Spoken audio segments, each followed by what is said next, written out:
Bismillahirrahmanirrahim. Assalamualaikum warahmatullahi wabarakatuh. Bismillah, alhamdulillah, wassalatu wassalamu ala habibillah Sayyidina Muhammad ibn Abdillah wa ala alihi wa sahbihi wa mawala.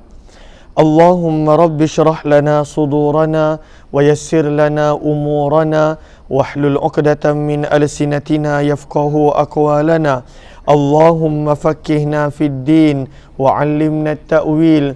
Allahumma alhimna marashida umurina wa a'idna min syururi anfusina birahmatika ya rabbal alamin walhamdulillahi rabbil alamin. Ahlan kepada sahabat-sahabat semua, sabahun nur, sabahul khair, selamat pagi, salam pertemuan dalam pertemuan Hayati Quran siri yang ke 371 bersama dengan saya Umar Aziz. Moga-moga pertemuan ini adanya kebaikan, adanya manfaat dan pengajaran, adanya sesuatu yang kita boleh bawa dalam kehidupan seharian. Amin amin ya rabbal alamin. Ahlan Kak Zimah Don, Nur Hayati Yahya, Yaya Lia, Nadiah Nawawi, Rozana Aziz, Nur Hayati Yahya, Aminah Hitam, Nadiah Nawawi, Laila Omar, Kak Safia Sapian, Siti Zabidah Hassan, Izzi Aish, Zahara Alias, Zaliha Kamaruddin, Muhammad Nizam Rahadi dan juga sahabat-sahabat yang lain. Waalaikumsalam warahmatullahi wabarakatuh. Kepada semua yang memberi salam, mohon jasa baik sahabat-sahabat untuk bantu share, bantu untuk kongsi dan juga bantu untuk sebar luas serta tag rakan-rakan yang lain. Apa kata kita mulakan pertemuan kita dengan sama-sama kita perbetulkan dahulu niat. Moga-moga pertemuan ini adalah kerana Allah Subhanahu wa ta'ala. Nawaitu ta'alluma wa ta'lim wa tadhakkura wa tadhkir wa naf'a wal intifa' wal ifadata wal istifada wal hatha ala tamassuki bi kitabillah wa sunnati rasulillah sallallahu alaihi wasallam wa du'a'i ila al huda wa dalalati ala al khair ibtigha'a wajhillah wa mardatihi wa qurbih wa thawabih. Amin amin ya rabbal alamin. Hari ini kita telah tiba pada muka surat 100, muka surat sebentar, Allahumma salli ala sayyidina Muhammad, 143. Masih lagi pada surah yang ke-6, surah Al-An'am, bermula daripada ayat yang ke-123. Bermula daripada ayat 123. Lalu pada ayat yang ke-123, muka surat 143 pada surah Al-An'am, surah yang ke-6. Firman Allah Subhanahu wa ta'ala, A'udzu billahi minasyaitonir rajim. Wa kadzalika ja'alna fi kulli qaryatin akabira mujrimiha liyamkuru fiha wa ma yamkuruna illa bi anfusihim wa ma yash'urun. Firman Allah Subhanahu wa ta'ala pada ayat yang ke-123 ini, Allah Subhanahu wa ta'ala mula pada waktu ini menerangkan kepada kita tentang keadaan-keadaan yang berlaku bila datangnya Rasul-Rasul kepada manusia. Lalu apakah keadaannya? Sebentar lagi kita baca. Namun sebelum kita masuk kepada ayat yang ke-123, ada beberapa poin yang mana kita nak ambil daripada ayat 122. Antaranya pandangan para ulama berkenaan tentang siapakah yang dimaksudkan dengan ayat 122. Semalam kita dah baca ayat 122. Lalu siapakah yang dimaksudkan dengan ayat 122 tadi? Iaitu orang yang beriman seperti orang yang mempunyai cahaya, dan juga pada waktu itu orang yang kufur seolah-olah berada di dalam kegelapan. Pandangan pertama mengatakan bahawa perumpamaan itu adalah umum untuk setiap orang beriman dan juga orang yang tidak beriman. Itu pandangan pertama. Ayat yang kita dah baca semalam, ayat 122. Itu pandangan yang pertama. Pandangan yang kedua mengatakan ayat ini menerangkan di antara Umar bin Khattab dan Amr bin Hisham Abu Jahal. Umar bin Khattab adalah perumpamaan orang yang beriman, maka seolah-olah orang yang mempunyai cahaya, dan sementara Amr bin Hisham pula, Abu Jahal, adalah untuk orang yang tidak beriman.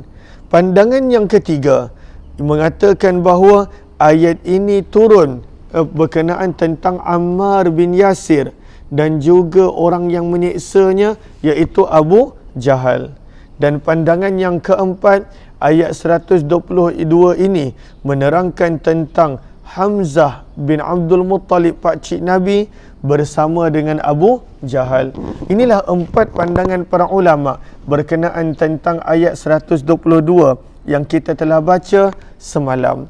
Lalu pada hari ini ayat 123, firman Allah Subhanahu wa taala pada ayat yang ke-123. Lalu ringkasan ayat 123 adalah Allah Subhanahu wa taala nak memberi tasalli kepada Nabi, nak menenangkan Nabi, nak menggembirakan Nabi, nak memujuk baginda Nabi sallallahu alaihi wasallam. Bagaimanakah Allah nak menenangkan Nabi, memujuk Nabi dan menggembirakan Nabi? Bibayan, dengan menerangkan kepada baginda, sesungguhnya pada setiap zaman dan keadaan ada sahaja orang-orang yang sombong, yang melampaui batas, yang mana mereka akan menjadi musuh kepada para Nabi. Bukan zaman Nabi sahaja, bukan kepada baginda Rasulullah sahaja, pada setiap zaman, pada setiap waktu, pada setiap keadaan. Wa annama laqiyahu sallallahu alaihi wasallam min akabiri Mekah, dan apa yang baginda dapat daripada pemimpin-pemimpin Mekah, daripada penentangan, daripada cercaan, daripada makian, daripada siksaan, daripada pukulan, Allah nak terangkan ianya bukanlah kali pertama. Ianya bukanlah kali pertama. Bal huwa syai'un, bahkan ianya adalah sesuatu ra'ahul anbiya, yang telah dihadapi, telah dilihat oleh para nabi sebelum baginda Nabi sallallahu alaihi wasallam. Lalu seolah-olah ayat yang ke-123 ini adalah tasalli untuk baginda Nabi sallallahu alaihi wasallam, adalah pada waktu itu untuk menggembirakan Nabi, menenangkan baginda Nabi sallallahu alaihi wasallam. Firman Allah Subhanahu wa taala, wa kadzalika, dan demikian itu, ja'alna, kami telah jadikan, fi, pada, kulli, tiap-tiap, qaryah, negeri, akabir, adanya para pembesar. Apakah sikap para pembesar negeri-negeri yang didatangi oleh para rasul dan para nabi ini? Mujrimiha, yang mana merupakan orang-orang yang jahat pada tempat itu. Lalu daripada sini kita nampak bahawa inilah keadaan yang dihadapi oleh setiap rasul, oleh setiap nabi sebelum daripada baginda Nabi sallallahu alaihi wasallam.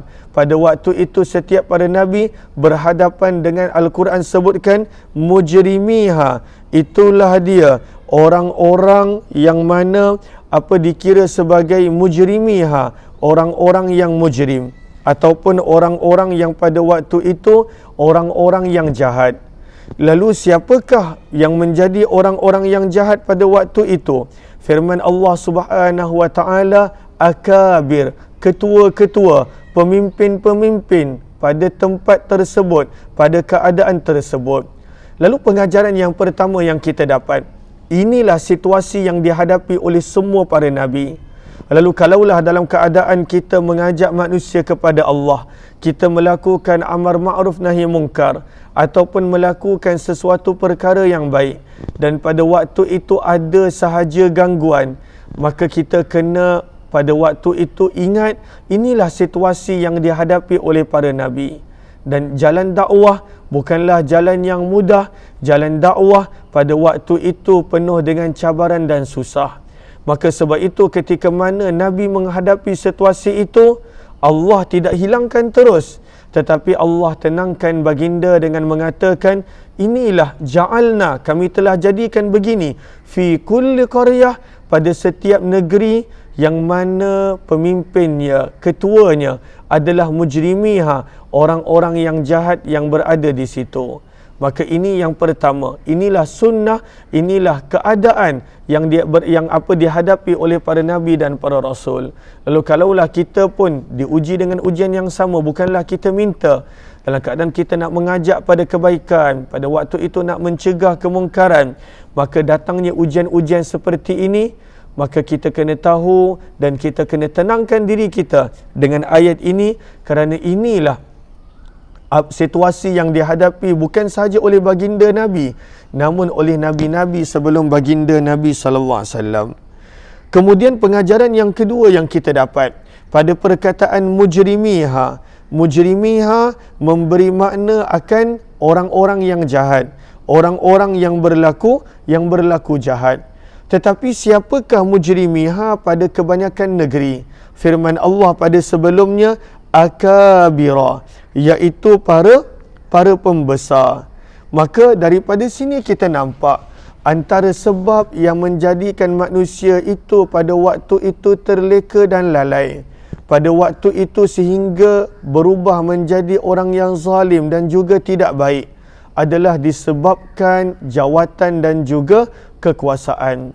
Maka contohnya ayat ini firman Allah, mujrimiha, penjahat-penjahat, orang-orang yang berlaku jahat kepada para nabi. Apakah sebabnya? Akabir, kerana mereka adalah pembesar-pembesarnya. Itulah situasi yang dihadapi oleh Nabi di Mekah. Antara musuh-musuh besar Nabi adalah Amr bin Hisham Abu Jahal, kemudian Walid bin Mughirah, dan juga beberapa pemimpin-pemimpin Quraisy yang lain.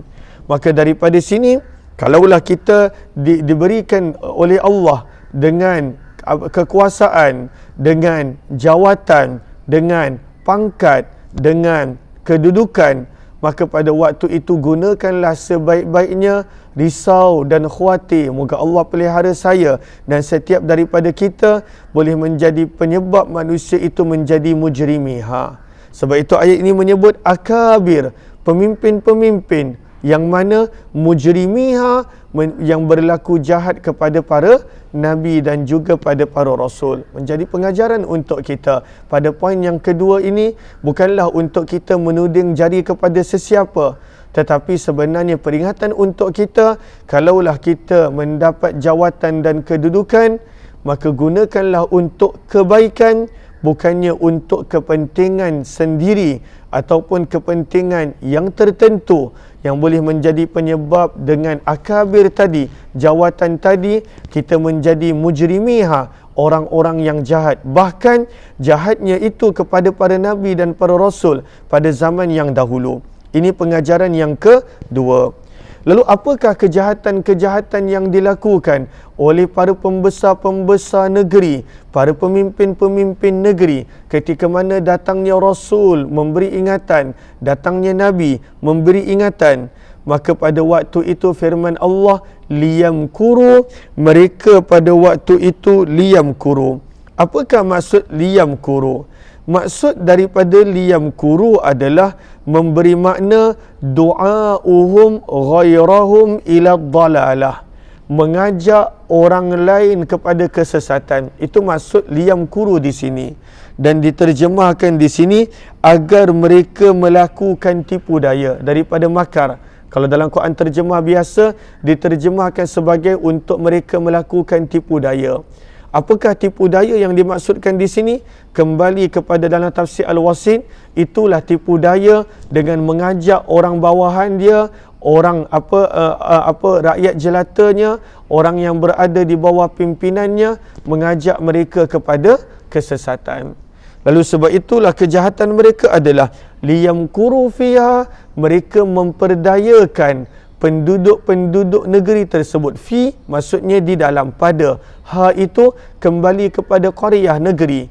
Maksudnya pemimpin-pemimpin jahat ini, pembesar-pembesar jahat ini, mereka pada waktu itu memperdaya akan penduduk-penduduk negeri tersebut untuk menentang para nabi, menentang para rasul, menentang para utusan Allah.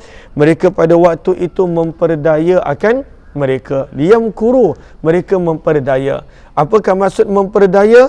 Memberi makna mengajak kepada kesesatan. Du'auhum ghairuhum, mengajak yang lain kepada kesesatan, mengajak yang lain pada waktu itu kepada untuk memusuhi para nabi dan rasul. Inilah yang berlaku pada setiap zaman dan keadaan firman Allah. Sebab itu dalam tafsir Al-Wasit disebutkan di sini. Apakah apa dari dalam tafsir Al-Wasit disebutkan di sini? Maka disebutkan di sini, pada ayat ini Allah Subhanahu wa taala nak menerangkan kepada baginda Nabi, ja'alna, kami telah jadikan, bererti inilah keadaan yang dihadapi, situasi yang dihadapi oleh semua para nabi dan para rasul. Maka apakah konklusi dia? Fala tabta'is, maka janganlah kamu kecewa wahai Muhammad.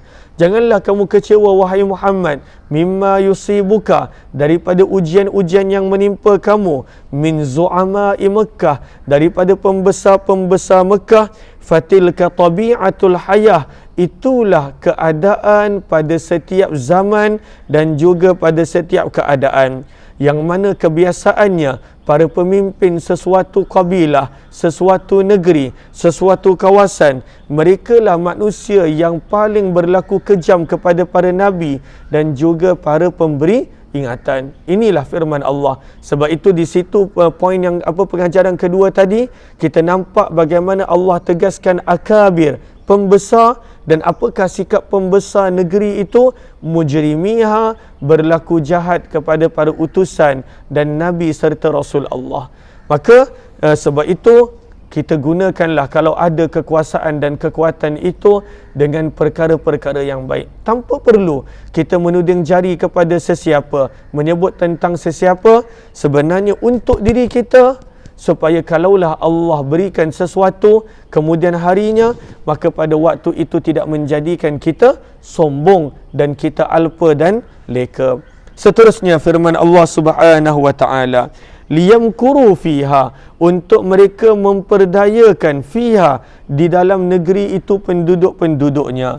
Sebab itu ada satu ayat yang menarik, satu ayat yang panjang yang dibawakan oleh Imam Ibn Kathir untuk menerangkan al-makar di sini. Al-makar terjemahannya tipu daya. Macam manakah pada waktu itu maksud tipu daya? Apa maksud tipu daya? Maka Imam Ibn Kathir memberi pandangan berdasarkan ayat lain, maksud tipu daya adalah mengajak orang lain kepada kesesatan. Itu adalah maksud daripada tipu daya. Apakah dalilnya? Dalilnya contohnya kita boleh nampak pada ayat yang ke, Allahumma salli ala Sayyidina Muhammad. Sebentar saya buka.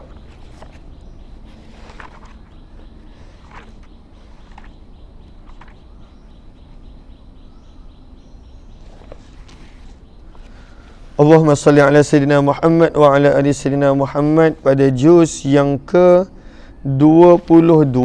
Juz yang ke 22.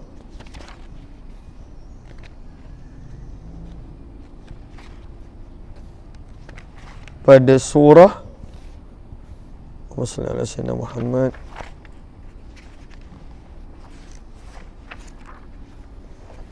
Boleh nak mencari tak jumpa, sebentar, afwan.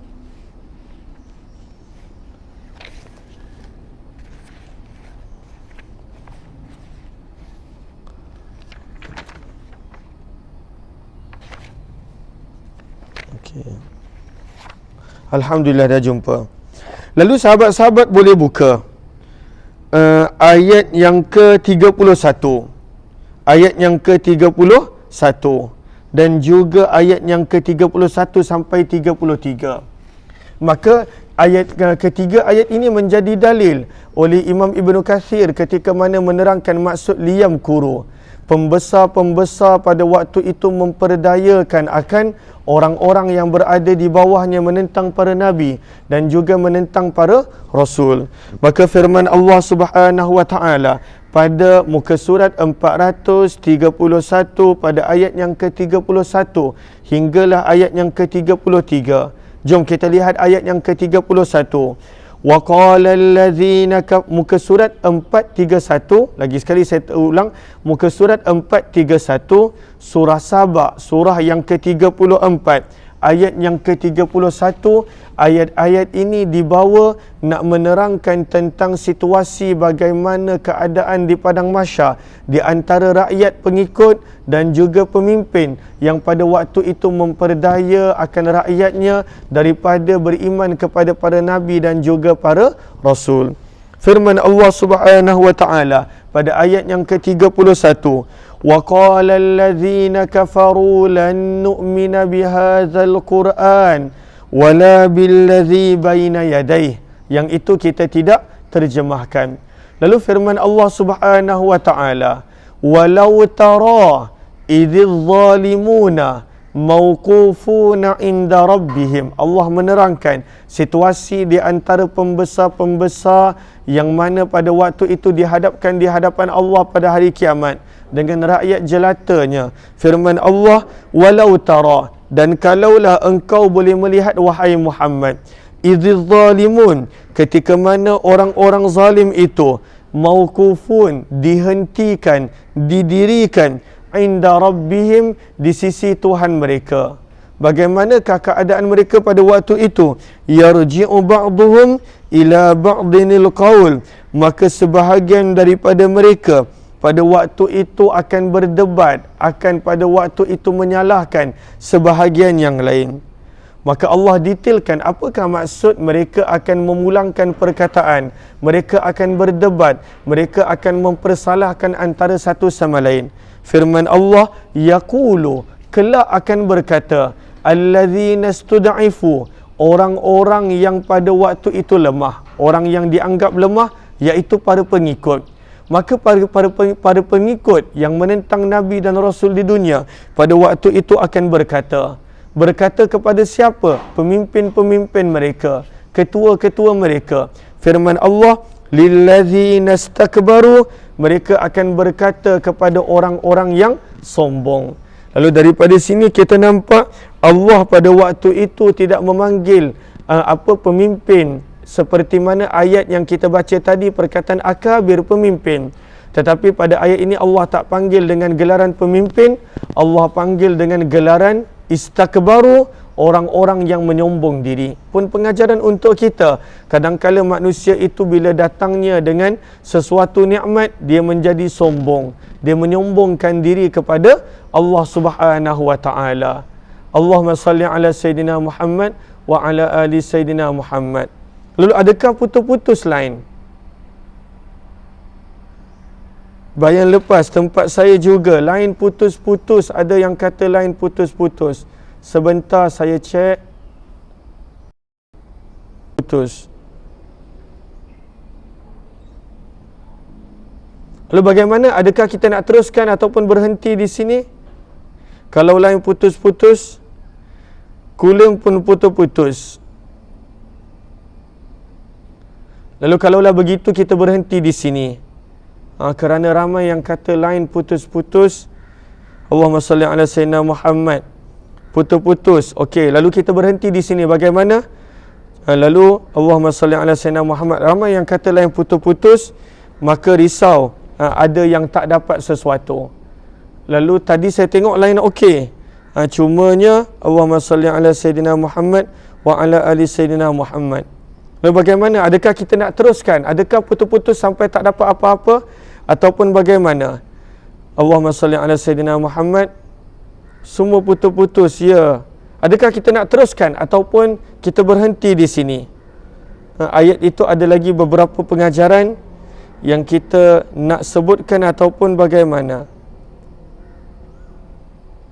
Sebab saya nampak daripada komen seolah-olah ada yang faham. Bererti putus-putusnya itu ia putus-putus, tetapi tidaklah Allahumma salli ala Sayyidina Muhammad. Okey. Lalu saya mohon maaf kepada sahabat-sahabat. Okey. Lalu pada ayat ini menerangkan keadaan tentang pembesar-pembesar negeri dan juga Allahumma salli ala Sayyidina Muhammad.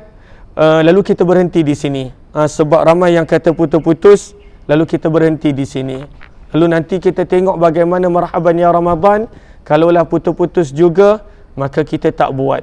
Kita tengok bagaimana. Saya mohon maaf, saya pun tak pasti kenapa lain-lain tak berapa bagus. Kita berhenti di sini. Kita jumpa lagi pada pertemuan yang lain. Kepada yang kali pertama join, jemput join Telegram channel Kuliah Umar Aziz. Wabillahi taufiq wal hidayah. Assalamualaikum warahmatullahi wabarakatuh. Jazakumullah khairah. Terima kasih semua.